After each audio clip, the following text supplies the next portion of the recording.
भैया light of कर दीजिए।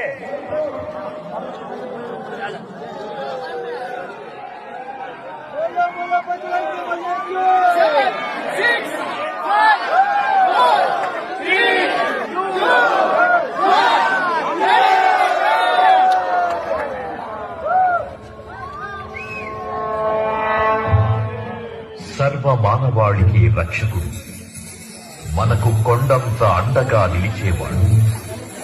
మనసులో తలచిన వెంటనే గుండెల నిండా ధైర్యాన్ని నింపగలిగే మహాయోధుడు, అభయహస్తంతో ఎల్లవేళలా మనల్ని కాపాడే ఆ పవనపుత్రుడి ఇప్పుడు మనసారా స్తుతించుకుంటూ శ్రీ పంచముఖ ఆంజనేయ స్వామిగా అవతారమెత్తిన కథ దృశ్య రూపంలో తిలకిద్దాం రండి.